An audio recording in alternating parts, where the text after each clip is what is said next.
Hey guys, today's topic is going to be on putting a trimmer and a new stud combination together. Now, if you recall from our last video or a video of sometime last week, I'm not really sure, this is just one big blur. But anyway, the trimmer stud is what frames up your rough opening for a door or a window. And the trimmer stud goes up to the bottom side of the header and supports the weight of the header and carries that weight down to your sole plate. And then the new stud just ties your trimmer stud, your short stud, to your top plate, because trimmer studs don't run to the top plate very often. So that's what we're going to do today. Now, there's a couple things that I've set up. You notice I have my trimmer stud cut to the correct length already. This is my full stud, my new stud. That's a full 8-footer.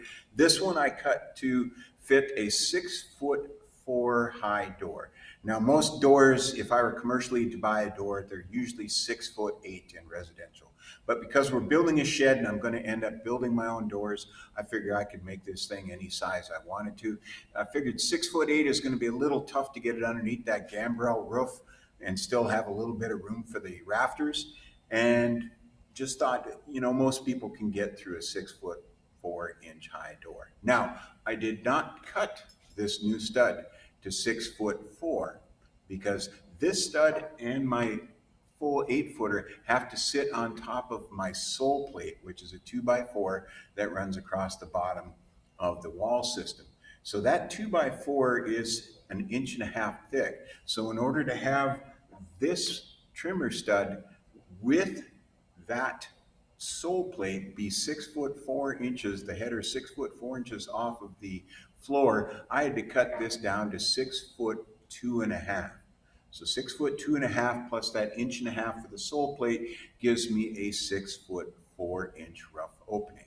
The door that I'm going to create is going to be 5 inches wide. I figure you can get just about, not all lawnmowers, but any lawnmower that you're going to put in a 10x10 shed, you should be able to get that lawnmower through that 5-foot wide opening. So we're going to start with the trimmers and the new stud combination today.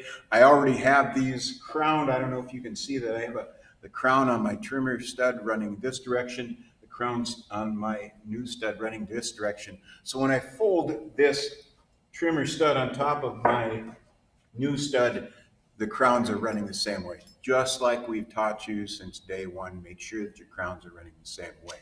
So for this exercise, I am not going to use a waffle-faced hammer. I'm going to use a smooth-faced hammer because I am not going to have any door trim on this. If a person walks in and they look at this trimmer stud, there's not going to be anything but the trimmer stud there. There's no door trim. So if I miss with my hammer, I don't want to leave a waffle mark. It's going to be bad enough leaving a donkey track the way it is, let alone leaving a donkey track that's going to have that waffle marks on it. So first thing I want to do, I want to take and make sure that my two studs are flush, and I'm going to start at the bottom and work my way to the top. I wouldn't want to start at the way in the top, because if I don't have that at the right distance and these two are not equal by the time they get to the bottom, when they sit on that sole plate, it's going to be pretty ugly. So I want to start at the bottom. I want to get them flush on the ends, and I want to get them flush on the sides. The other thing I want to do is I'm going to nail these two together, but I'm going to have to angle my nail, because this is about a 3¼ inch long nail, which means if I pound it through these two 2x4s, which total 3 inches thick, I'm going to have a 1/4 inch sticking out the other side. And again, safety thing, think about little kids going in and out of the shed. They put something up against that wall of the shed and they could scratch themselves with that nail. So I'm going to angle it just a little bit.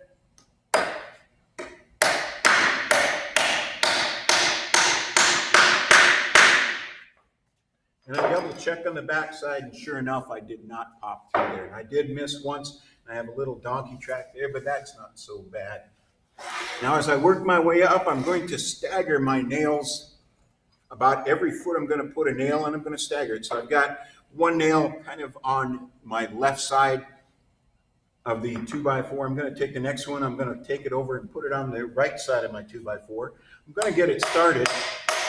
Then I'm going to check for flush again.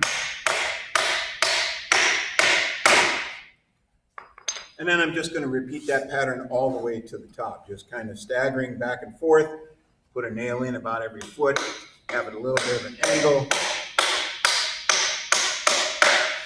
And I'm really going to try to be careful not to put any more donkey tracks in this than the first one I did on that first one. You know, it's after, there's one. And I'm using regular cement coated or 16 penny cement coated sinkers on this project as well.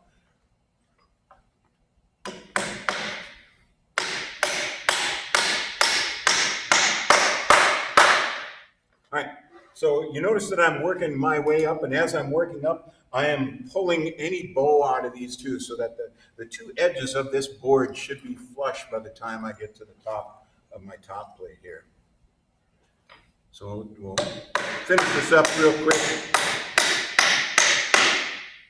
Hey, Will, you've got a pretty good hammer, Will. Figure I might as well get some use out of it, as long as it's going to sit in my shop. Oops, bent that one over. You do bend a nail over, good educational. What I usually do is I'll take my claw hammer, bring this around so you can see what I'm doing here. But I'm going to take my claw hammer, go right into that nail, and I'm just going to pry it up like that. That's a lot better than trying to sit there and pound the thing up.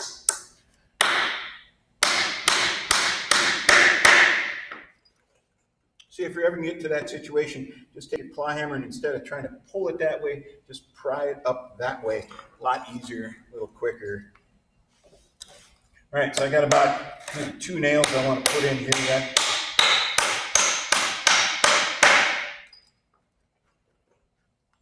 If I had a rhythm down, I'd be grabbing for the next nail as soon as I get that nail started in there.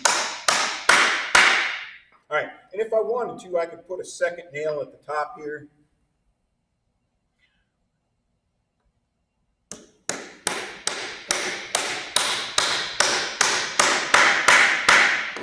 And check on the back side, and I don't have any nails sticking out. Okay, then what you want to do is you want to take and flip this thing over and then start from the top and work your way down now. Because I've got this already nailed together, it's not going to move. My trimmer stud is not going to move away from my place where it's supposed to be at the top there. And the reason why I want to start at the top down and work my way down is because I'm going to put a different angle on than what I had coming up. So I'll just start at the top here. You notice I'll be angling toward where the floor will be. And just work my way down. Okay? So that's really all there is to putting in the trimmer stud. A couple things you want to keep in mind is, one, again, the door height or the height of that header, you have to subtract the thickness of your sole plate. So again, if you want a 6 foot high, if you want the header 6 foot, 8 inches off of the ground, you've got to subtract 1.5 inches off that. So it'll be 6.5 is what you're going to cut that trimmer stud to. All right, so tomorrow or the next time we do a video, we'll talk about headers and we'll put this system all together, get ready for our door and getting ready to install that out on our shed floor. So until next time, guys, stay safe.